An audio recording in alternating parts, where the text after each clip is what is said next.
In 2018, global information security spending exceeded $114 billion. As online presence increases, so does the risk to privacy. Is the risk of a data breach inevitable, and who has the most to lose? The Privacy Act of 1988 defines personal information as information or an opinion about an identified individual or an individual who is reasonably identifiable, whether the information is true or not, and whether the information is recorded in a material form or not.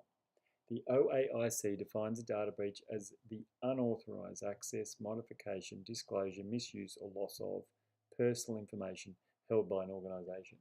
In 2017, the Notifiable Data Breaches Bill, or NDB, was passed in Parliament, providing guidance and actionable responses by organisations to a data breach.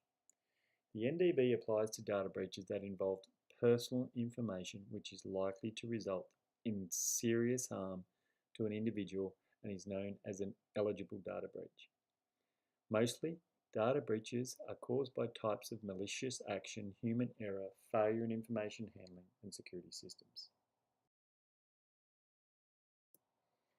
Today, personal information is a commodity which can be shared, traded, and stolen. Recent examples such as Sony, Uber, JP Morgan, Ashley Madison, and the Australian My Health record system demonstrates that an individual's data is constantly under threat. Prior to the NDB 2017, companies utilised a non-binding, self-regulating code of practice that was intended to provide integrity on the use of an individual's data. The Association for Data-Driven Marketing and Advertising described the aim of their 2015 Code of Practice as a way to prevent the government from producing a heavy-handed approach to data laws. Without mandatory notification, an entity could cause harm to individuals without consequence and may result in significant risk to the integrity and trust of the online economy. Mandatory notification is a reactionary response and is only part of the solution. And without policing and prosecution, then privacy notification laws are a toothless tiger. There has been some effort by the government to introduce mandatory breach reporting.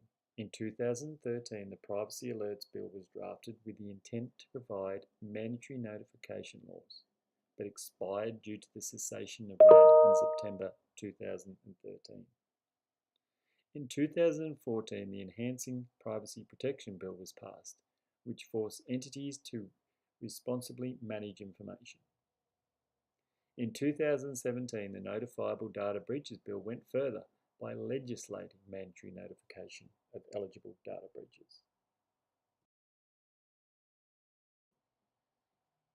It is reasonable to suggest that the stall in legislation and law reform in Australia was caused by many factors. Who was going to police it? Could an under-resourced regulator keep pace with emerging technologies?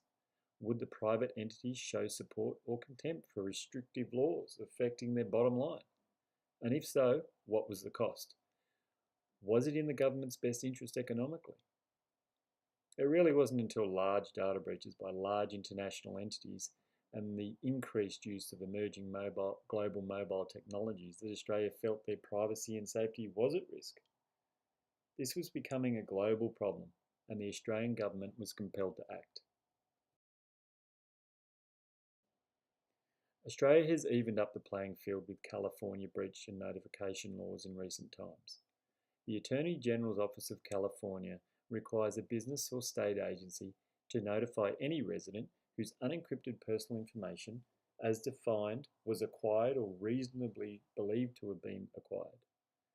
The entity must issue a security breach notification of an incident involving more than 500 Californian residents and must submit a notification to the Attorney General.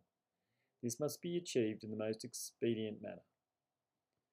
By comparison, the Australian government law under the Privacy Act states that an entity must give notification if it has reasonable grounds to believe an eligible data breach has occurred. The entity must notify the individual if practicable. If not, they must publish a statement on the entity's website and take reasonable steps to publicise the contents of the statement. A full assessment of the MDB must be completed within 30 days. In conclusion, the current guiding principles for privacy have established a solid base, but without the willingness or resources of the regulator to police and prosecute organisations, then the integrity of an individual's privacy is doubtful.